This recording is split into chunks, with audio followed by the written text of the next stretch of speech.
Terima kasih Tuhan. Kami datang ke hadirat-Mu Bapa, membawa segala korban pujian, korban ucapan syukur Tuhan. Bagi Engkau Allah kami yang kudus, Allah yang hebat. Terima kasih Bapa, layakkan kami semua. Kami masuk dalam hadirat-Mu ya Tuhan. Glory. Kami mau bersujud di hadapan-Mu Tuhan, di hadirat-Mu yang kudus. Menyembah Engkau, meninggikan Engkau ya Tuhan. Haleluya, haleluya.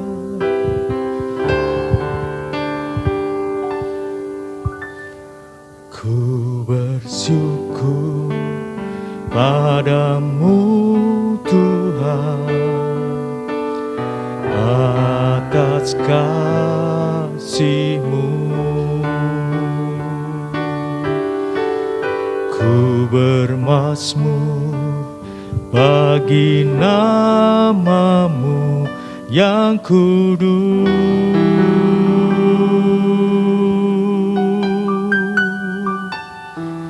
Sebab Engkau kebenaranku, padamu ku percaya. Betapa mulianya Tuhanku, ku rindu menyatakan, tinggikan diri-Mu, mengatasi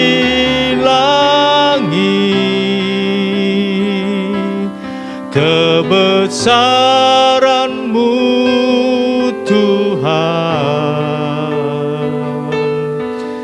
mengatasi bumi, tinggikan diri-Mu, mengatasi kemuliaan-Mu Tuhan, kemuliaan-Mu Tuhan, mengatasi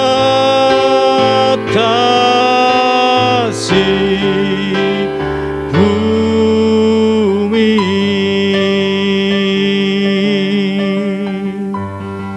Ku bersyukur padamu Tuhan, ku bersyukur padamu Tuhan atas kasih-Mu. Ku bermazmur bagi nama-Mu yang kudus.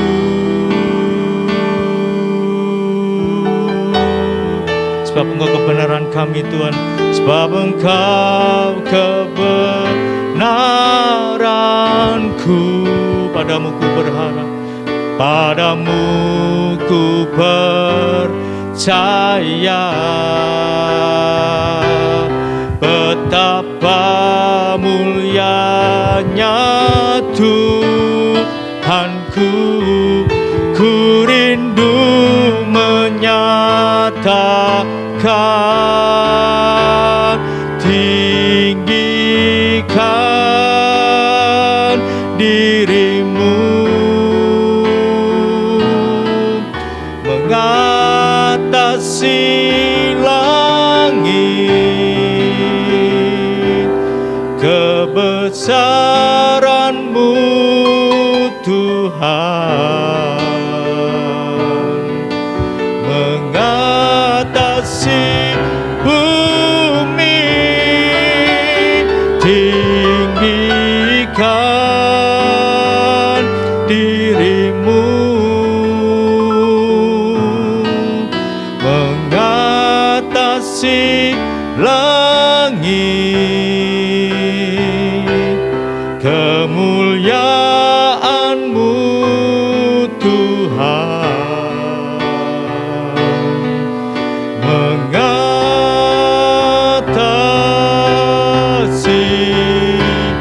bumi. Tinggikan diri-Mu, haleluya, tinggikan diri-Mu, mengatasi langit, kebesaran-Mu Tuhan mengatasi bumi. Tinggikan diri-Mu, mengatasi langit, kemuliaan-Mu Tuhan. Katakan kemuliaan-Mu, kemuliaan-Mu Tuhan, kebesaran-Mu Tuhan, kebesaran-Mu Tuhan, kemuliaan-Mu, kemuliaan-Mu Tuhan mengatasi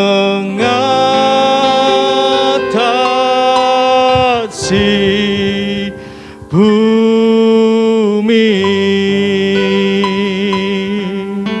Mari kita sembah Dia. Haleluya,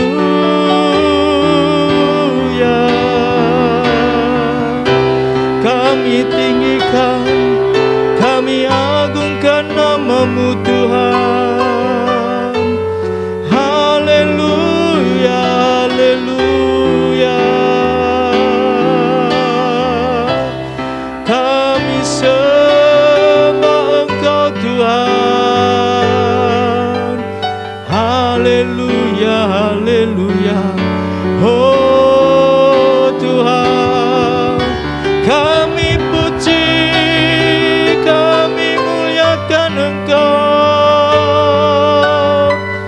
Haleluya, biar kami menyembah-Mu Tuhan, bersujud di hadapan-Mu, menyembah, meninggikan Engkau.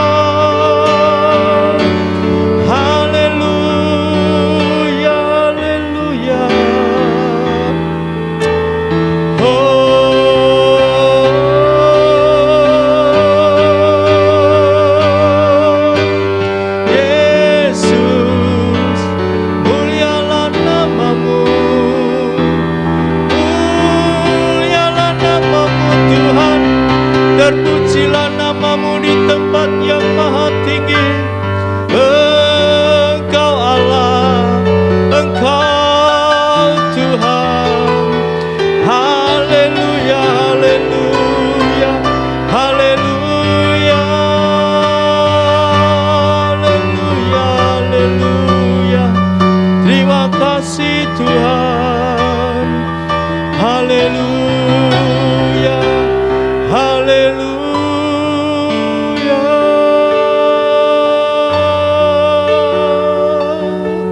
Haleluya, haleluya. Terima kasih ya Tuhan. Betapa Engkau mengasihi kami. Betapa Engkau, oh Tuhan, memperhatikan kehidupan kami sedetik pun, bahkan Engkau tidak meninggalkan kami ya Tuhan. Terima kasih ya Bapa. Engkau Allah yang bertahta di dalam kerajaan surga. Kesempatan hari ini Tuhan, kami bersyukur boleh menghampiri tahta-Mu yang kudus, boleh masuk dalam hadirat-Mu ya Tuhan. Bapa, urapi setiap kami anak-anak-Mu yang datang kepada Engkau. Layakkan kami semua Tuhan, dan biarlah Engkau beracara di acara ibadah online pada kesempatan saat ini ya Tuhan.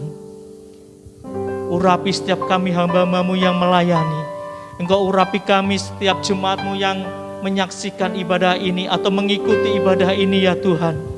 Kami percaya Tuhan kuasa-Mu mengalir Tuhan saat ini. Memulihkan kehidupan kami. Memperbarui hidup kami. Terima kasih ya Tuhan. Kiranya berkat pujian, berkat firman-Mu boleh mengalir dalam kehidupan kami saat ini ya Bapa.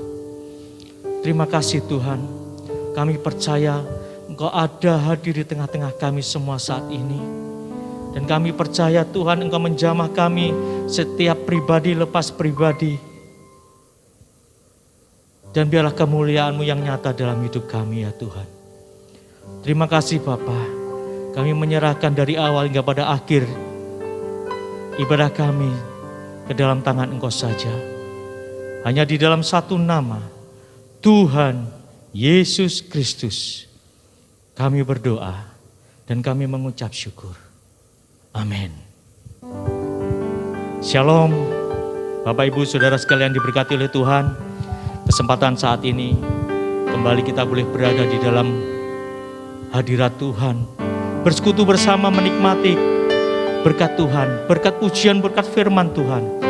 Dan sebentar kita akan dengarkan. Mari kita akan bersorak-sorai bagi Allah kita. Kita bersyukur untuk kebaikan Tuhan yang sudah diberikan kepada kita. Haleluya. Segala puji syukur kita naikkan ke hadirat Tuhan. Haleluya. Segala puji syukur. Segala puji syukur hanya bagi-Mu Tuhan. Sebab Kau yang layak dipuja. Kami mau bersorak, tinggikan nama-Mu. Haleluya.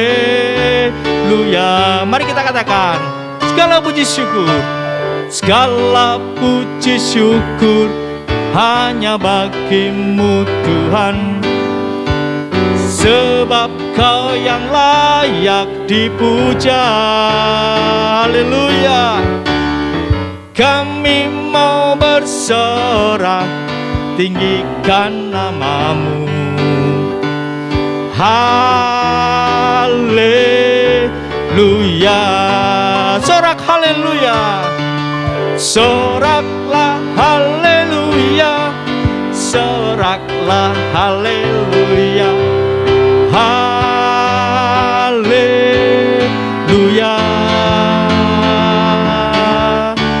Soraklah haleluya. Soraklah haleluya. Haleluya. Mari kita katakan, segala puji syukur, segala puji syukur hanya bagi-Mu Tuhan. Sebab Kau yang layak dipuja.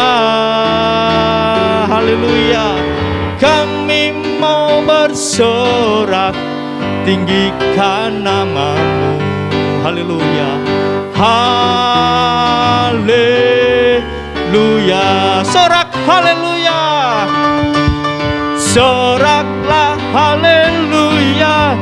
Soraklah haleluya. Haleluya.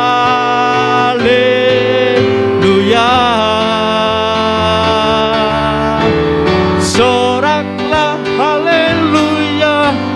Soraklah haleluya. Haleluya. Katakan haleluya. Haleluya. Haleluya.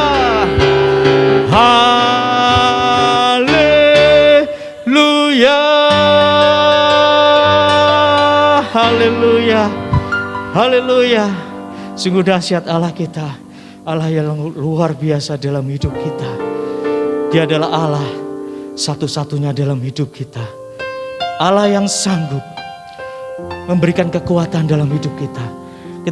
Ketika kita menghadapi satu masalah, ketika situasi kondisi saat ini yang tidak menentu dalam kehidupan kita, permasalahan yang kita hadapi saat ini, Allah adalah sumber kekuatan kita. Allah sumber berkat kita. Allah sumber kedamaian dalam hidup kita. Terima kasih Bapa. Engkau Tuhan yang setia, waktumu selalu yang terbaik. Engkau Tuhan sandaranku, dan ku hanya kan berharap padamu. Satu-satunya yang ku andalkan, satu-satunya yang ku percaya.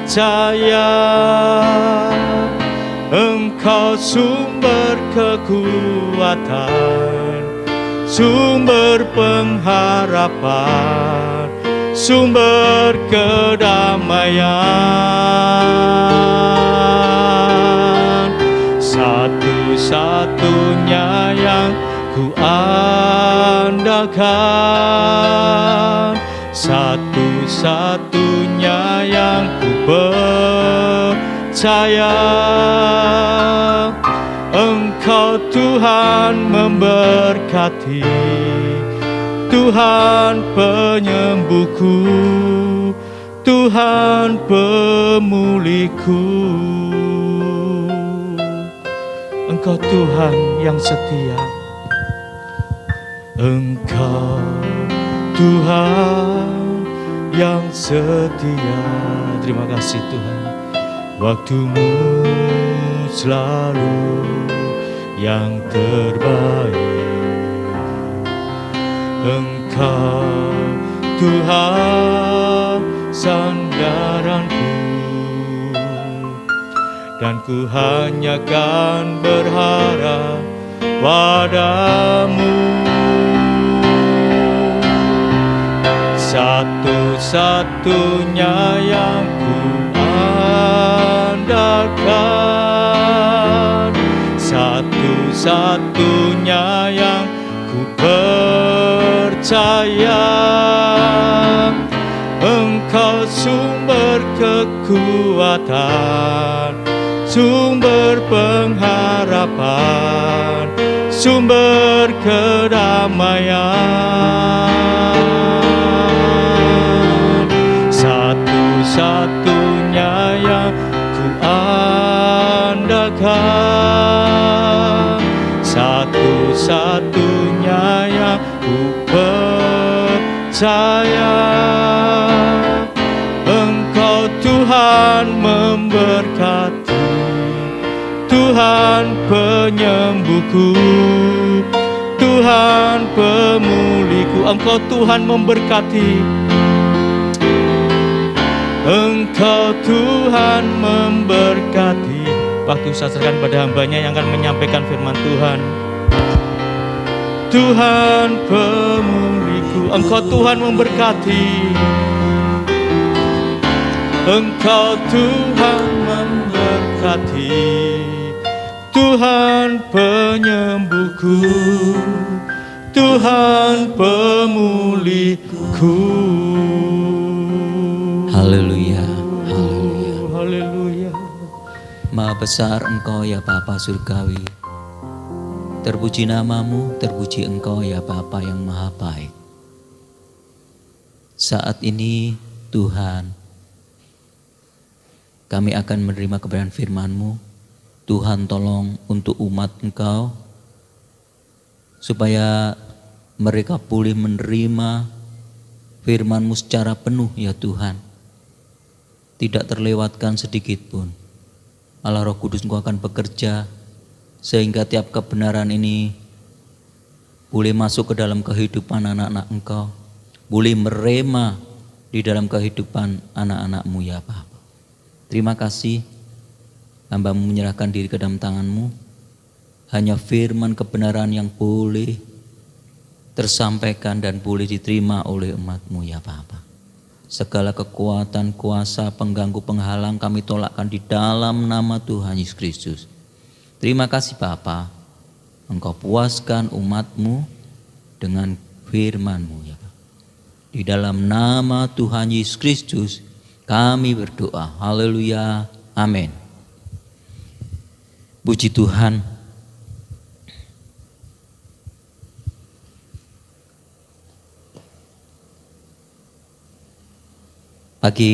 Pada saat ini kita akan menerima kebenaran firman Tuhan yang terdapat di dalam 1 Raja-Raja pasal 17 ayat 7 sampai 16. Di situ dengan judul Elia dan janda di Sarfat. Ini merupakan satu judul kalau kita melihat di dalam keseluruhan itu dengan kata lain adalah Bapa pasti peduli. Saudara, kalau kita melihat di dalam kebenaran firman Tuhan, di situ ada satu yang namanya pada zaman Israel dipimpin oleh Raja Ahab, terjadi satu kemarau yang panjang. Kemarau itu selama 3,5 tahun. Di dalam firman Tuhan disebutkan, mengapa bisa terjadi kemarau yang begitu panjang? Kita melihat, saudara, firman Tuhan menyebutkan bahwa hal itu terjadi oleh karena Raja Ahab dipengaruhi oleh Isabel, orang Sidon itu, dan beserta kaumnya juga bersama rakyat Israel meninggalkan Tuhan. Itu dosa. Dan mereka menyembah kepada dewa Baal, saudara. Sehingga turunlah murka Tuhan. Tuhan menghajar bangsa Israel dan juga Raja Ahab ini. Di dalam 1 Raja-Raja 18 pasal 18, saudara nanti bisa membaca di situ dinyatakan mereka meninggalkan Tuhan. Dan ini dampaknya juga terkena ke seluruh Israel dan sekitar dekat Israel itu ada satu wilayah namanya Sidon ya. Satu tempat Sarfat ini termasuk wilayah dari Sidon. Itu pun juga terkena dampaknya daripada kekeringan 3,5 tahun ini. Dan itu menimbulkan juga satu istilahnya kelaparan begitu. Nah, Tuhan melalui Nabi Elia, dia menemui Raja Ahab mengatakan bahwa dia mengatakan, demi Tuhan yang hidup Allah Israel yang kulayani, sesungguhnya tidak akan ada embun atau hujan pada tahun-tahun ini kecuali kalau kukatakan. Ya, jadi melalui nabi ini Tuhan menutup langit sehingga tidak ada hujan maupun embun selama 3,5 tahun. Di dalam Yakobus disebutkan, Yakobus 5 ayat 7 di situ disebutkan Elia yang menutup ya langit itu sehingga tidak turun hujan 3,5 tahun. Dalam masa kemarau yang panjang itu Tuhan memberikan satu pemeliharaan kepada Nabi Elia. Pertama, tinggal di Kerit, masih daerah Israel. Tetapi sungai itu lama-kelamaan kering. Dan Tuhan menyuruh Nabi Elia untuk pergi ke Sarfat. Nah, ini baru di luar Israel. Ini daerah dari tadi disebutkan wilayah Sidon. di dalam kisah 1 Raja-Raja 17 ayat 7, mulai ayat 7 sampai ayat yang ke-9. Di situ Tuhan menyuruh Nabi Elia untuk pergi ke Sarfat, yaitu daerah Sidon. Mengapa? Salah satunya karena Nabi Elia ini diburu oleh Raja Ahab. Raja Ahab mempersalahkan Elia karena Elia semua ini jadi terjadi oleh karena ada kekeringan 3,5 tahun dan ada kelaparan, itu gara-gara Elia. Padahal kalau kita melihat itu karena dosa-dosa Ahab, dosa-dosa kaumnya, dosa bangsa Israel itu, sehingga tidak turun hujan 3,5 tahun. Bukan karena Nabi Elia, apalagi Tuhan. Itu hajaran Tuhan karena mereka meninggalkan Tuhan. Di dalam ayat yang 9 dikatakan, bersiaplah pergi ke Sarfat yang termasuk wilayah Sidon dan diamlah di sana. Ketahuilah aku telah memerintahkan seorang janda untuk memberi engkau makan. Tuhan memerintahkan Elia untuk memberi makan. Ini kelihatannya kadang-kadang terasa aneh ya. Ya memang itu caranya Tuhan. Dulunya di Sungai Kerit ini ajaib, diberi makan oleh burung gagak. Ya. Tetapi sekarang Tuhan menyuruh Elia untuk pergi. Apakah Tuhan tidak sanggup memberikan satu keajaiban supaya Elia ini bisa tetap hidup? Tentunya bisa. Tetapi ini ada maksud Tuhan. Maksud untuk janda Sarfat ini. Makanya juga Elia diutus untuk pergi ke Sarfat, daerah wilayah Sidon ini, supaya Elia ini bisa bertemu dengan janda Sarfat ini.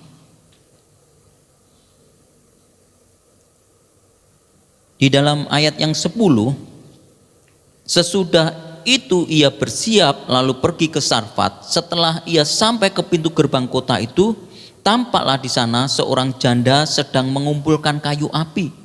Ia berseru kepada perempuan itu, katanya, cobalah ambil bagiku sedikit air dalam kendi supaya aku minum. Begitu Nabi Elia datang, dia mulai bertemu dengan janda Sarfat ini. Pertama yang dilakukan, kata firman Tuhan, dia meminta air kepada janda Sarfat. Walaupun saudara, kalau kita melihat di sini situasinya mengalami kekeringan, ada kemarau panjang, ada kelaparan. Tetapi kalau melihat dari firman Tuhan ini, air masih bisa didapatkan. Dari mana? Ya, tentunya masih ada cukup air, maksudnya demikian. Kita bisa melihat di sini janda Sarfat tidak istilahnya apa? Tidak keberatan. Ya, kalau dia minta air kepada janda Sarfat ini, Nabi Elia, itu tidak ada kata keberatan. Berarti ada kecukupan air. Mungkin yang hanya daerah-daerah Israel yang mungkin sudah benar-benar berat ya. Ini karena di luar daerah Israel.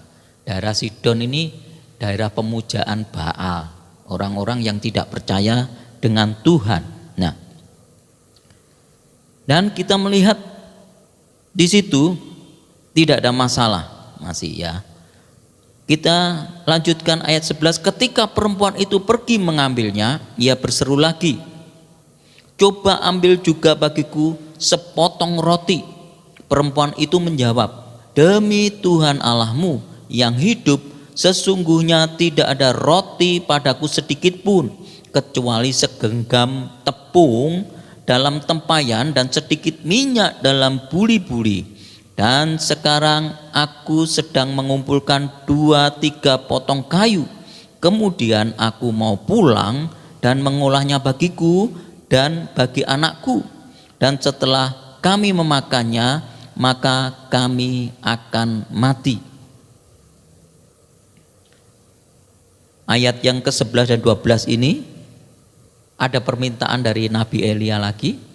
Kalau tadi sudah minum cukup, sekarang Nabi Elia minta roti, minta dibuatkan roti. Ini juga sesuatu hal yang aneh sekali sebetulnya juga ya. Apalagi ini yang dihadapi ini seorang janda. Dan tentunya Elia tahu kalau situasinya memang seperti itu, genting, ada kelaparan. Dan janda ini memang menjawab apa adanya dengan sebenarnya. Dia mengatakan cuma punya tepung segenggam.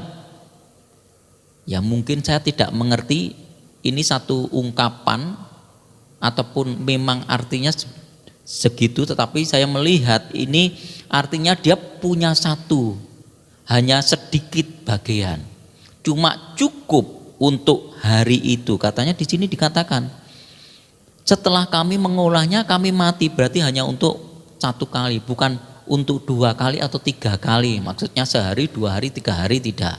Tetapi hari itu juga ya, sekali itu dia akan mengolahnya bagi mereka, dibagi 2, bagi ibunya juga anaknya. Setelah itu selesai, mereka mati. Artinya ini benar-benar ada kelaparan. Kalau tidak tentunya dia punya banyak tepung untuk membuat roti. Tetapi kenyataan kita melihat firman Allah menyebutkan ada kelaparan.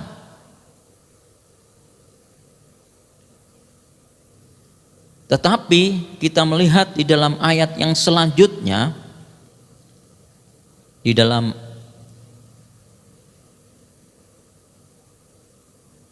ayat selanjutnya dikatakan di dalam 13 sampai 15, tetapi Elia berkata kepadanya, janganlah takut, pulanglah, buatlah seperti yang kau katakan, tetapi buatlah lebih dulu bagiku sepotong roti bundar kecil daripadanya, dan bawalah kepadaku, kemudian barulah kau buat bagimu dan bagi anakmu. Sebab beginilah firman Tuhan Allah Israel, tepung dalam tempayan itu tidak akan habis, dan minyak dalam buli-buli itu pun tidak akan berkurang sampai pada waktu Tuhan memberi hujan ke atas muka bumi. Lalu pergilah perempuan itu dan berbuat seperti yang dikatakan Elia. Maka perempuan itu dan dia serta anak perempuan itu mendapat makan beberapa waktu lamanya. Di dalam ayat sebelumnya Elia minta roti, dan itulah saatnya Tuhan tepat melakukan satu perbuatan ajaib untuk memberikan pertolongan. Tuhan itu tepat waktu, ya. Di mana kita tadi melihat tepung itu hanya untuk hari itu saja, sekali makan dan selesai. Ya, tapi kita bisa melihat justru itu seperti seolah-olah kebetulan, ya. Bukan ada sesuatu yang kebetulan, tidak. Semua itu tidak ada yang kebetulan. Semua Tuhan sudah rencanakan, sudah atur sedemikian rupa, sehingga Tuhan tidak pernah melakukan sesuatu hal terlambat atau terlalu cepat. Tidak, saudara. Ini yang juga bagi kita perlu kita pegang. Sebagai orang percaya, percayalah, Tuhan itu tidak pernah terlambat untuk melakukan hal ajaib ataupun melakukan satu pertolongan kepada orang-orang yang percaya, kepada anak-anaknya. Tidak pernah terlambat, tidak pernah terlalu cepat, tidak, saudara. Tuhan itu tepat waktu.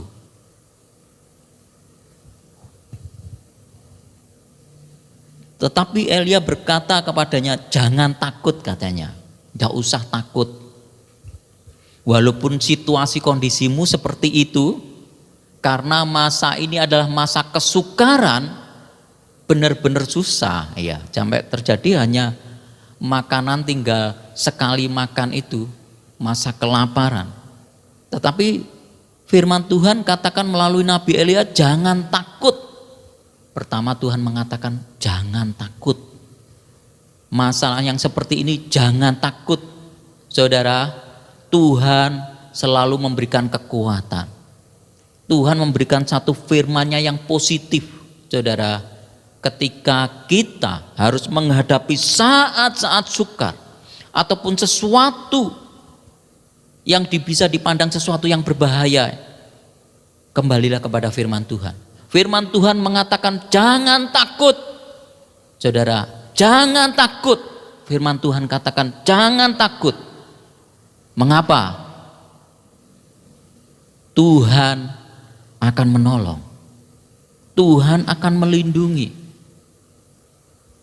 Firman yang pertama, jangan takut. Dan ini sesuatu hal yang aneh. Sesudah itu dikuatkan dengan firman jangan takut dulu. Ya, jangan takut, tenang hatimu ya.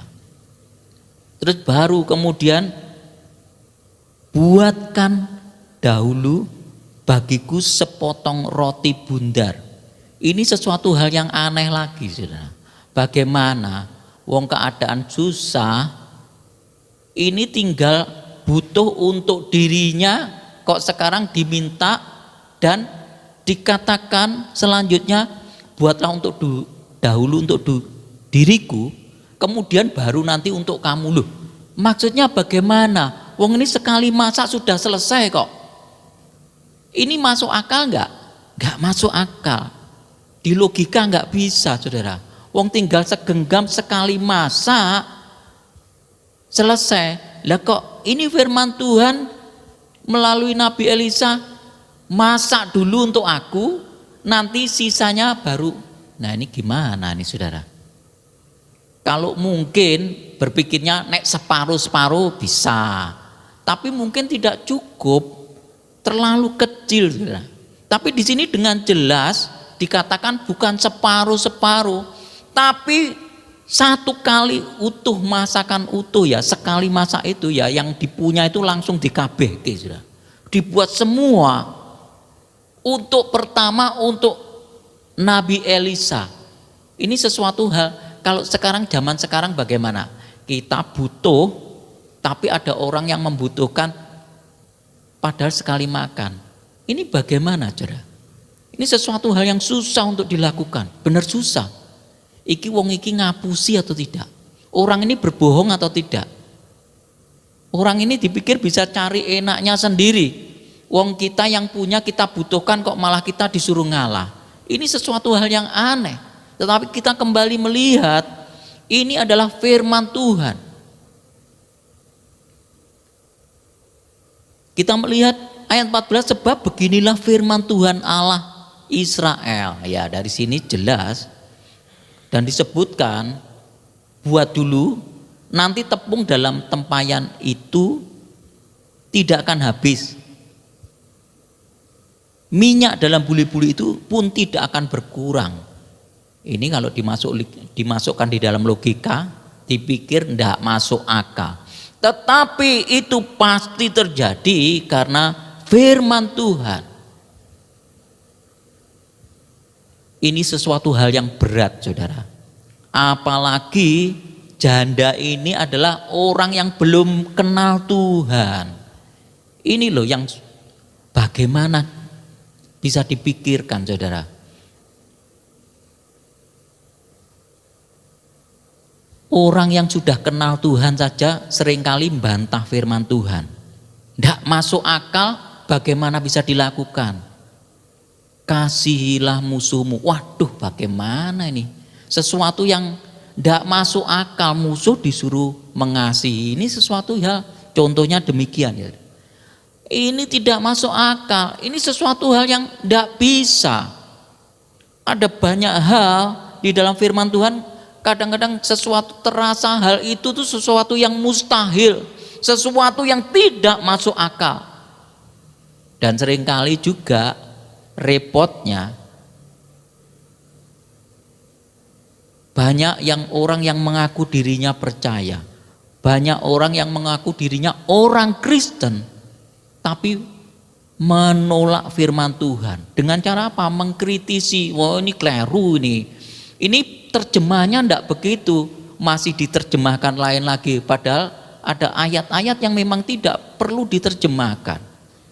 Memang ada ayat yang perlu diterjemahkan, tapi ada ayat yang tidak perlu diterjemahkan.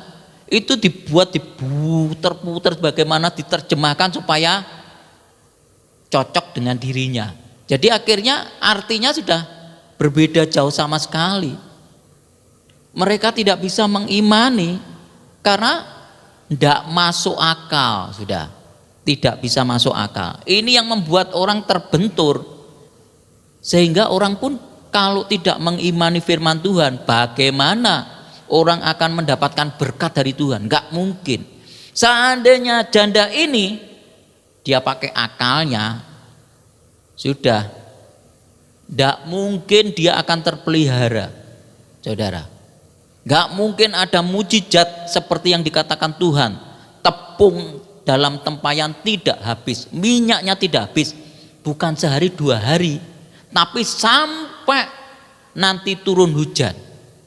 Pemeliharaan Tuhan itu full, penuh, enggak separuh enggak, seperempat enggak, tetapi sampai pada waktunya. Itu yang terjadi, saudara. Ini kalau di logika begitu, seandainya janda Sarfat ini menolak, sudah habis sudah. Kita minta kepada Tuhan, Allah Roh Kudus, untuk memberi satu pencerahan, untuk memberikan satu kekuatan. Ketika ada firman Tuhan yang kalau di logika tidak masuk akal, ini perlu pertolongan dari Tuhan. Supaya kita tuh bisa terbuka. Seperti janda ini loh. Tuhan memang juga menyuruh janda ini, walaupun janda ini tidak tahu, saudara. Karena dikatakan tadi, aku menyuruh, Nabi Elia dikatakan, aku menyuruh seorang janda itu untuk memelihara engkau. Dia tidak tahu karena tidak dikatakan langsung melalui firman, tapi Tuhan sudah menjamah janda itu, ya. Dan pertemuan ini penting, makanya Nabi Elia dipertemukan dengan janda itu. Pentingnya di mana? Pentingnya supaya firman Tuhan itu bisa disampaikan. Karena janda ini Tuhan tahu hatinya terbuka, mau terima. Dan Tuhan memiliki satu belas kasihan. Bapak itu begitu peduli, memiliki satu kepastian di dalam kepeduliannya itu. Sehingga dia menyuruh Nabi Elia nih, siapa nih janda ini? Ini orang di luar Israel, tapi Tuhan tetap punya kepedulian. Saudara, Allah itu Allah yang peduli. Saudara, kita harus percaya, Bapak itu pasti peduli. Kita melihat seperti ini. Bahkan ini belum percaya saja, Bapak sudah peduli kepada janda ini. Tetapi ada satu hal yang kita lihat, ya, janda ini dia mau percaya walaupun dia belum percaya kepada Tuhan. Maksudnya bagaimana? Dia mau percaya itu bisa kita kembali kepada firman Tuhan. Dia melakukan, lalu pergilah perempuan itu ayat 15 dan berbuat seperti yang dikatakan Elia. Jadi ini artinya iman yang ada perbuatannya. Iman tanpa perbuatan mati. Dia melakukan, bukan hanya saya percaya tapi tidak dilakukan. dia buat untuk dirinya sendiri, tidak demikian. Tapi persis seperti yang dikatakan oleh Nabi Elia ini, firman yang disampaikan oleh Nabi Elia. Dia persis melakukan hal itu, membuatkan dulu untuk Nabi Elia. Ini menunjukkan dia mengimani, dia percaya kepada firman Tuhan, walaupun belum percaya kepada Tuhan. Dia melakukan, saudara, sesuatu yang tidak masuk akal, tapi dia terbuka hatinya terhadap firman Tuhan. Dia melakukan. Dia tidak punya keraguan-raguan. Saudara, dan kita melihat janda ini tidak dikuasai hatinya oleh karena situasi saat itu. Coba, kalau dikuasai dia ada kekhawatiran, ada ketakutan, dan kemudian tentu ujung-ujungnya ada ketidakpercayaan kepada Nabi Elia ini. Minta roti tidak akan diberi karena tidak percaya. Ini tidak masuk akal, apalagi ini penipuan ini. Atau mungkin juga orang ini orang yang jahat. Ya. Nah, saudara, tetapi lain, janda Sarfat ini hatinya tidak dikuasai oleh situasi yang ada. Dia tetap percaya karena dia mau melakukan itu.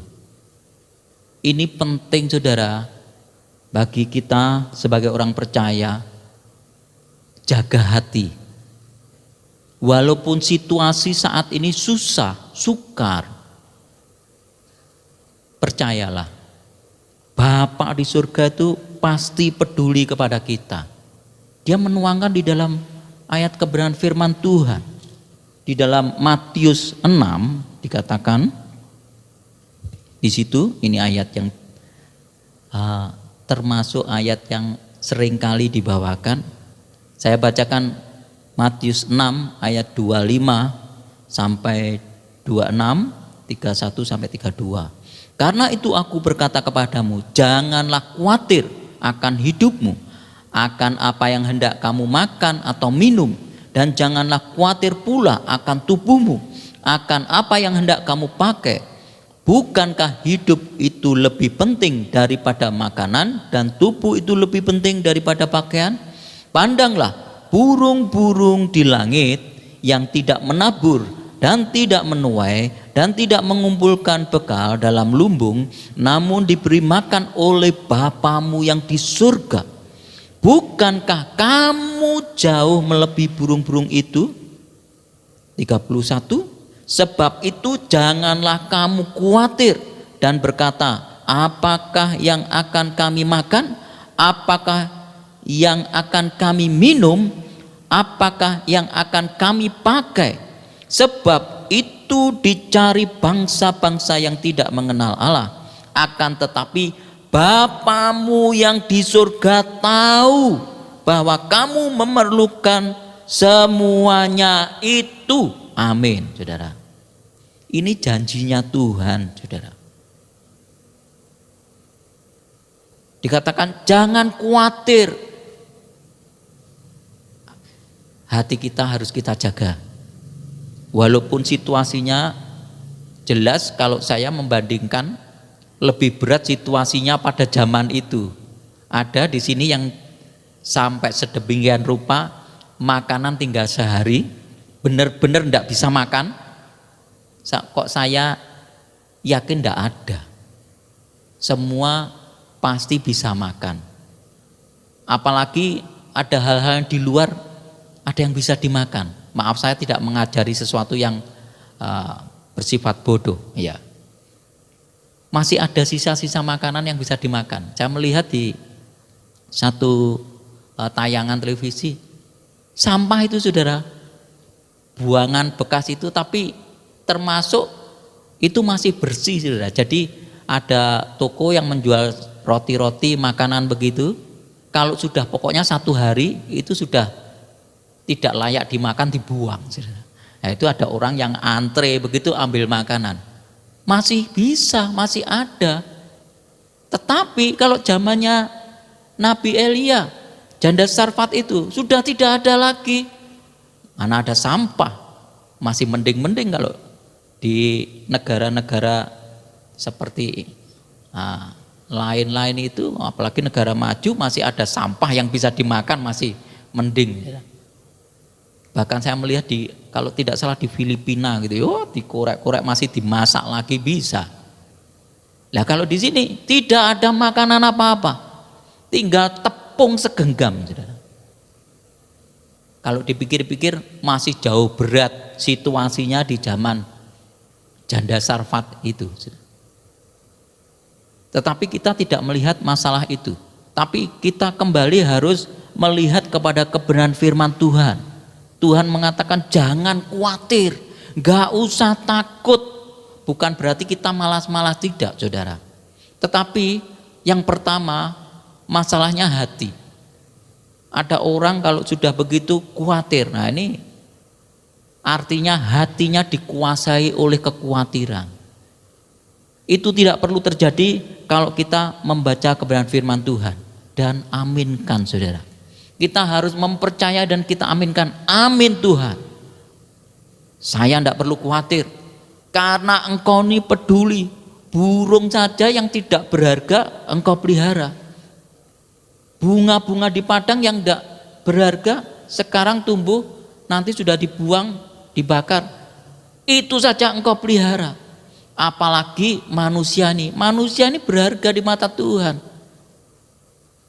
Jangan melihat sesuatu yang salah. Ada orang-orang yang tidak menghargai sesamanya, dianggap sampah. Ya, manusia dianggap sampah. Tidak demikian dengan Tuhan. Tuhan itu mengasihi, sampai makanya perlu menebus, menyerahkan anaknya yang tunggal untuk menjadi satu tebusan. Yaitu menunjukkan salah satunya Tuhan itu punya kepedulian masalah nyawa. Dia lakukan penyelamatan, apalagi cuma untuk makan minum. Hal-hal yang kecil Tuhan perhatikan. Katanya rambut di kepala kita saja Tuhan tahu.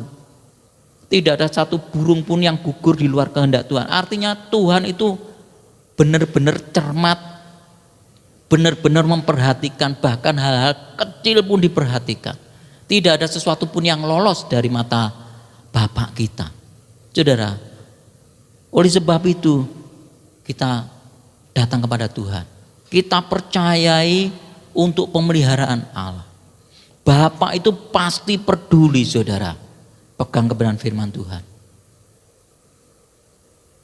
Jaga hati, supaya hati itu tidak dimasuki oleh hal-hal di luar. Maksud saya karena situasi orang menjadi takut sehingga itu menguasai hati, itu merugikan. Kata firman Tuhan, kalau engkau khawatir, apakah itu bisa menambah umurmu sehasta saja? Tidak bisa. Tidak ada satu perubahan, malah merugikan iya, saudara. Tetapi firman Tuhan katakan, jangan khawatir. Karena Tuhan itu benar-benar care, benar-benar peduli kepada kita.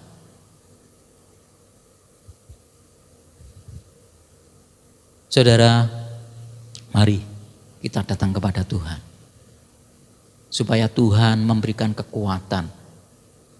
Seperti janda Sarfat ini. Dan akhirnya janda ini pun dia percaya kepada Tuhan. Setelah mengalami 2 hal pertolongan dari Tuhan. Yaitu pertama dipelihara makan dan minumnya tentunya. Dan yang kedua anaknya yang mati, kalau dilanjutkan nanti saudara akan melihat anak janda ini mati dan kemudian Tuhan membangkitkan lagi. Akhirnya janda ini percaya dan dia bisa tahu. Jadi dia percaya kepada firman-Nya dulu, kemudian baru terakhirnya dia mau terima Tuhan. setelah melihat dua pertolongan Tuhan. Kita sebagai orang percaya, mari saudara, jangan takut menghadapi situasi apapun juga. Situasi yang saat ini yang sukar, susah ekonominya karena pandemi corona ini semua merosot saudara. Susah cari uang. Tetapi kembali, lihatlah kepada firman Tuhan. Firman Tuhan itu yang akan menolong saudara. Tuhan Bapa itu pasti peduli saudara. Dia yang akan menolong kita. Dan itu pasti Tuhan akan menolong kita. Percaya kepada firman Tuhan. Supaya hati kita ini dipenuhi dengan firman Tuhan. Jangan sampai dipenuhi hal yang di luar. Karena kalau dipenuhi dengan hal yang luar, membuat kita nanti akhirnya melakukan satu kesalahan, bisa tidak percaya, dan akhirnya saudara rugi sendiri. Pertolongan itu tidak dapat kita raih. Tetapi kalau kita percaya, situasi apapun juga Tuhan memang melakukan hal itu. Tuhan itu adalah Bapa yang baik. Bapa pasti peduli kepada kita. Amin. Tuhan memberkati kita semua. Oleh karena kemurahan Tuhan, kita terus ada. Oleh karena kebaikannya, Dia terus ada di dalam kehidupan kita sebagai orang percaya.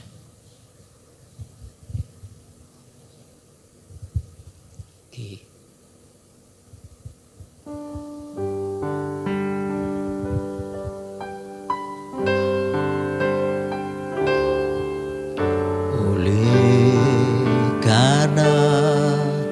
Kemurahan Tuhan ku ada sampai hari ini.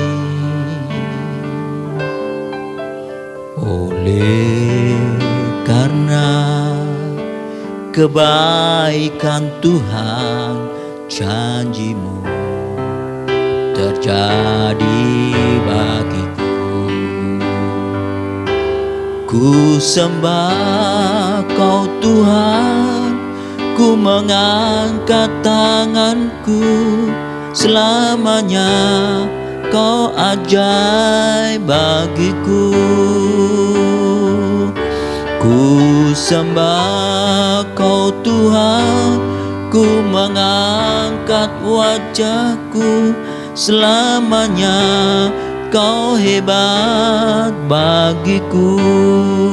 Ku sembah Kau Tuhan, ku mengangkat tanganku, selamanya Kau ajaib bagiku. Ku sembah Kau Tuhan, ku mengangkat wajahku, selamanya Kau hebat bagiku. Haleluya. Bapa surgawi, Bapa yang pasti peduli. Oleh sebab itu Engkau memberikan janji firman-Mu untuk bisa memberikan kekuatan kepada umat-Mu, kepada anak-anak-Mu. Engkau mengasihi kami ya Bapa. Kami boleh bertemu dengan Engkau melalui kebenaran firman-Mu Bapa. Dan kami boleh bertemu dengan Engkau melalui tanda-tanda yang Engkau buat, pertolongan-pertolongan yang Engkau sediakan. Terima kasih Bapa untuk kebenaran firman-Mu saat ini Tuhan. Allah Roh Kudus tolong untuk tiap-tiap umat-Mu, anak-anak Engkau, supaya mereka boleh dikuatkan. Hatinya tidak dikuasai oleh situasi saat ini yang terjadi. Mereka tidak dikuasai oleh logika-logika pemikiran yang tidak sesuai dengan kebenaran firman Tuhan. Tetapi kami boleh dikuasai, kami boleh terbuka hati kami, menyerah kepada Engkau. Sehingga kebenaran firman-Mu boleh tinggal di dalam kehidupan anak-anak Engkau ya Bapa. Dalam nama Tuhan Yesus. Terima kasih Bapa. Kami mengucap syukur. Terima kasih Bapa.